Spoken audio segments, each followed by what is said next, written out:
Hello, everyone, and welcome to BreatheCon 2025. My name is Kayla Haber. I'm 34 years old and I live with cystic fibrosis and CFRD. Over the years, I've become an online advocate for the CF community, sharing my experiences to raise awareness and connect with others. Currently, I travel full time with my husband and our two adorable pups, which has given me a lot of experience adapting to new environments and navigating the challenges of CF in different places. I'm so honored to be one of your co-chairs this year, and I am excited for what we have in store. For me, BreatheCon is a time to connect, reflect, and grow together as a community to truly understand each other. And with that, I'd love to pass it over to my co-chair, Brandon. Thank you, Kayla. What an honor it is to be here with you and Tiffany this year. Hi, everybody. My name is Brandon. I am 37. I live with my husband and our four-legged children right outside of Cincinnati, Ohio. I was diagnosed with cystic fibrosis at 6 weeks old and have been treated by several CF clinics as I moved around when I was younger and also as my adult life. I'm so honored and excited to be one of your co-chairs this year. Again, welcome to BreatheCon 2025. I would now like to introduce you to our third co-chair, Tiffany. Take it away. Hi, everyone. It has been so much fun co-chairing BreatheCon with you both this year. I'm Tiffany. I'm 36 and I reside in New York. I was diagnosed with CF at the age of 1 and with CFRD at 12. Even though I went through many trials growing up, I always tried to keep a positive outlook on life. On behalf of the BreatheCon Planning Committee, speakers, facilitators, and welcome crew, I want to welcome you and thank you all for being here for our 9th annual virtual conference for adults with CF. 9 years is really something to celebrate. The entire planning committee has worked incredibly hard over many weeks and months to create an event that we know you will find fun, informative, and engaging. I'd like to take a minute to shout out this year's planning committee, who were essential in making this event a success. This list is in no particular order, but on behalf of the Cystic Fibrosis Foundation, Tiffany, Kayla, and myself, we want to thank Anna B., Anna S., Ashley, Chelsea, Christina, Elle, Jenny, Jennifer, Kirk, Leah, Medora, and Tim. We could not have done this work without you all. Thank you. Yes, thank you for all your great work, time, and dedication to creation of this event. You are all rock stars. BreatheCon is so important to us because it's more than just a conference. It's a space where we can come together to share our stories, learn from one another, and build a sense of community that often feels hard to find in day-to-day life. I hope attendees leave this event feeling empowered, supported, and reminded of the incredible strength within this community. We all have different paths, but we are walking in them together. The theme of this year's event is One Disease, Many Stories. We all share this disease, but each of us have different journeys and experiences. The stories are not just about struggle. They are filled with perseverance, hope, and moments of triumph. Some people with CF embrace their condition as part of their identity, advocating for awareness and encouraging others. Others may focus on their passions, careers, and relationships, striving to lead as normal a life as possible. Cystic fibrosis is not just a medical condition, it is a life-defining journey. Each person's story is unique, shaped by the challenges of living with a chronic disease, but also by the resilience, love, and determination that helps them push forward. In keeping with this year's theme, I'm excited to welcome someone who believes that everything in life is truly the story. Tré LaRosa is a scientist, writer, advocate, consultant, and public speaker, and not just at this year's BreatheCon. Tré's work can be read and heard on a variety of topics, including life in general, cystic fibrosis, his sister Alyssa, science, social issues, philosophy, grief, mental health, and more. Friends, stay right here and give it up for Tré LaRosa as he shares his version of One Disease, Many Stories.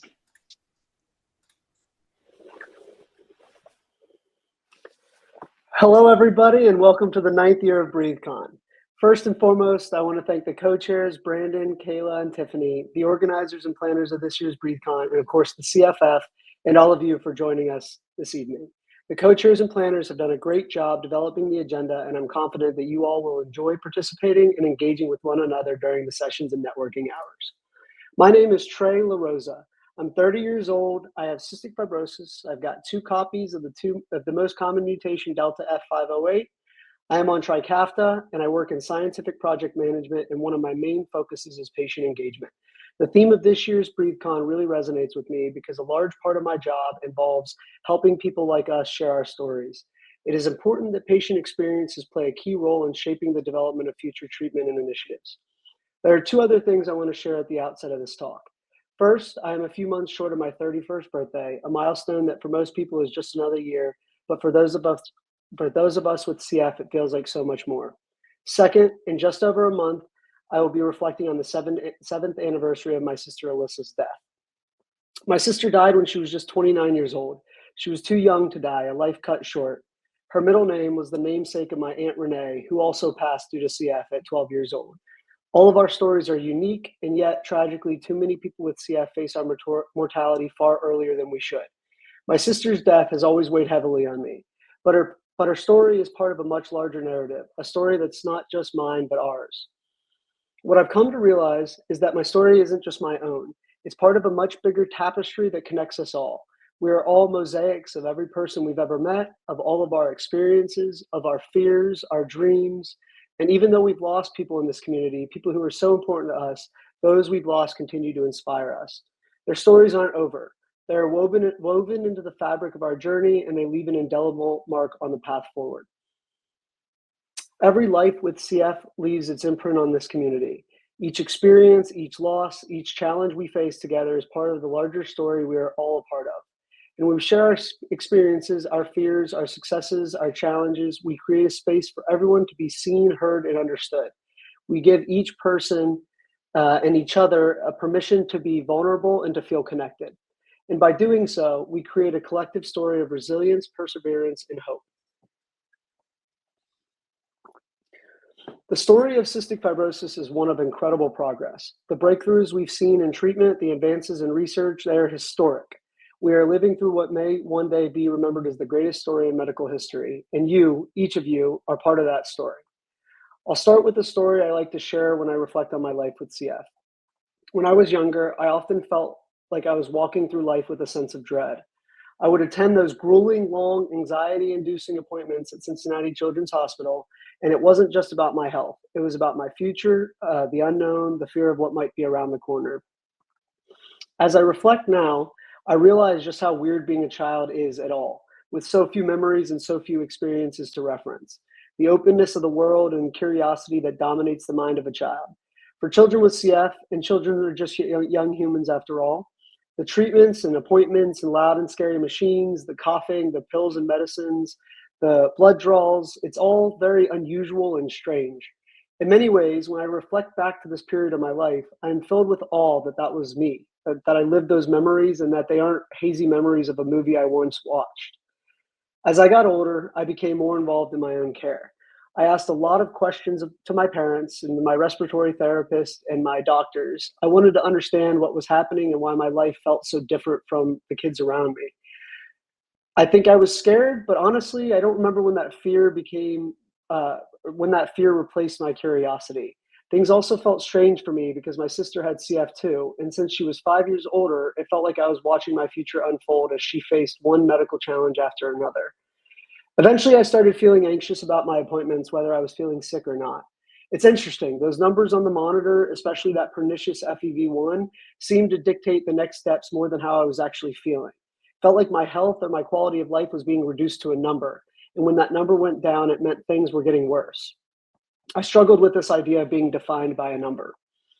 Perhaps that's how I grew to learn about mortality, or maybe humans just innately understand mortality. I would vent to my mom about these appointments, complaining that they were just so long. After many complaints, my mom, the gentlest, most compassionate person I've ever known, finally said, "One reason they're so long is because you ask so many questions." Little did she realize this trait of mine would come to characterize most of my life. As we got older, things continued to worsen for my sister. While I had most of the common CF symptoms, I stayed relatively healthy, only needing intravenous antibiotics a few times in my life. My sister, on the other hand, would be hospitalized every few months. It was hard to face, but the truth was my sister's mortality was something I carried with me throughout most of my life. It felt inevitable that she would die while I was still alive, and there was nothing I could do to stop it. During this time, I came across a quote that would become my anchor during difficult moments, what I used to call my trials and tribulations. It was "Dum spiro spero," usually attributed to Cicero, the Roman known for describing rhetoric. It means, "While I breathe, I hope." The phrase meant so much to me that I had it tattooed on my arm after college. Around the same time, my grandfather, the man I'm named after, was diagnosed with mesothelioma from working in steel mills. This was devastating. My nonno had lived a very difficult life, but always maintained an extremely positive mindset. He would sing old Italian songs and had a great sense of humor. He was so damn funny, and his appreciation for joy was his defining trait. But the cancer took so much from him. I then realized that sometimes bad things just happen even to good people. It felt strange and darkly serendipitous that my nonno, who had lost his 12-year-old daughter to CF, would die from lung cancer. 3 years later, my sister's health quickly deteriorated, and at 24, she needed her first double lung transplant. My sister, Alyssa, was one of my biggest heroes. She was really tough. I rarely saw her scared, though she was often frustrated, sad, and angry that she couldn't stay healthy. But she very rarely verbalized her feelings. Throughout all of her challenges, my sister embodied resilience, a trait that both of my parents have deftly demonstrated throughout our lives. I've come to realize something about my parents in recent years. I used to think they were superhumans, capable of weathering storms with calmness and resolve. But in reality, the truth is that my parents were never superhumans. They were just humans who were scared and unsure and just doing the next best thing they could do to help my sister and I live the best lives we could, advocating for us and working hard to make sure things felt normal. They've served as beacons of light throughout my life, offering support and advocacy however they could, while also aiming to help Alyssa and I maintain agency in our lives. This could not have been easy for them. My parents' ability to calm challenging waters was important when I encountered a serious identity crisis. From elementary school to college, I had aspired to become a CF doctor. I believed that few were as well suited to treat people with CF than somebody with CF. We all know that this dream would have been difficult. We're virtual today for a reason. And as it turned out, it wasn't only CF that redirected my future. Instead, even after studying my ass off, I had performed very poorly on the MCAT. I was devastated and felt ashamed and completely unsure of where my life was going to go. I wondered how I could be successful when it felt like a huge part of my identity had been ripped from me. Shortly before this time, though, I had taken a healthcare sociology class and learned about the delicate balance of physician paternalism, their expertise, in patient autonomy and decision-making in medical care. Despite never becoming a physician, I still reference that class. It would come to define my career. I couldn't have envisioned that my life would end up the way it has that day that I sobbed on my drive home to Lexington, Kentucky. Before Alyssa died, she wrote a letter to me and my parents, a letter we found a month after her passing. In that letter, she shared her deepest feelings, things that were both excruciating and liberating to read. She acknowledged it wasn't so much that she was scared to die, but rather she was scared that she wouldn't be there to experience big milestones in mine and my family's lives, such as my eventual marriage. This line has always stuck with me. It makes me think about the importance of love and family, especially as I one day met Jessica, my current girlfriend and the woman I want to spend the rest of my life with. One of the sessions this weekend is on dating and cystic fibrosis, a very challenging topic for everybody, but certainly in different ways for men and women. My sister struggled with disclosing her CF to men, who would often conclude the relationship soon thereafter Alyssa shared that she had CF or when she would be admitted. There was one guy in particular who told my sister, who was 23 at the time, that he wanted to be a partner, not a caregiver. That destroyed my sister. I'm not sure anybody had ever made her feel so insignificant. I was fuming on her behalf, and remember this being an inflection point in my life and when I started to really contemplate masculinity and what it means to be a man. Jess and I met due to my having CF, our paths crossing through very serendipitous circumstances. I had long debated whether I wanted kids and how I would navigate the challenge of one day finding a person who could grapple with not only my CF, but my having lost my sister. Jess has taken these challenges, and I bet she'd prefer I didn't call them challenges, in stride. Jess has demonstrated what love is to me in ways that have challenged me and made me realize how much I had resisted self-compassion, in part due to my life with CF. Through Jess and her desire to know Alyssa, I have learned more about myself and my sister's relationship than I could have ever imagined. Jess has taken the time to ask me and my parents questions about Alyssa, and this has kept my sister alive for me. Jess took the initiative to do this without even knowing that my sister had written that she wished she could be dancing at my wedding one day. I'm reminded every day that our stories, our relationships, carry the legacy of those who are no longer with us.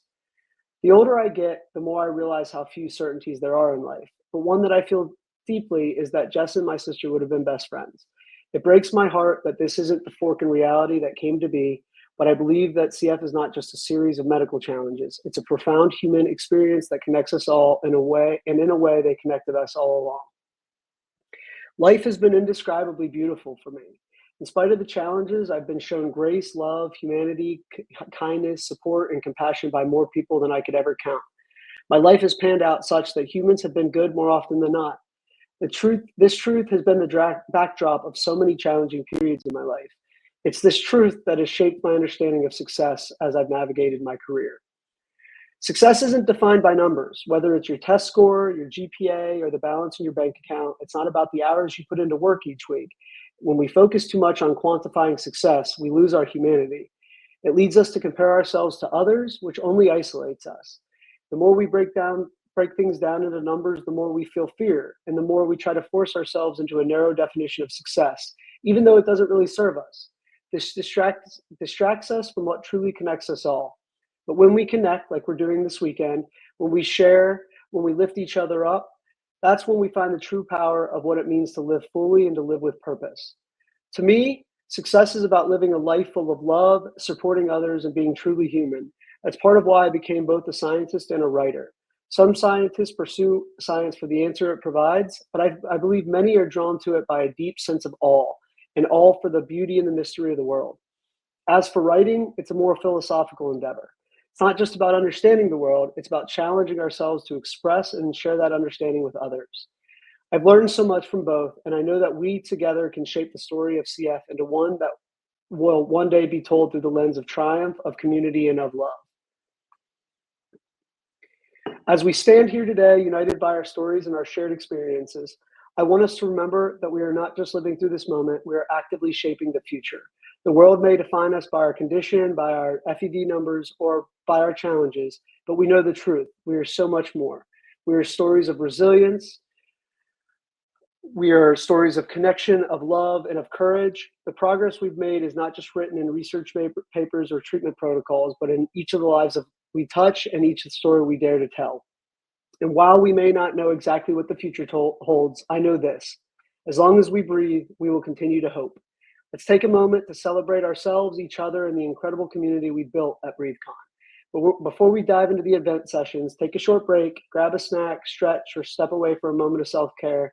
I'll see you all as soon as we come together to connect, share, and enjoy this amazing event. Thank you so much for the opportunity to speak tonight. Thank you.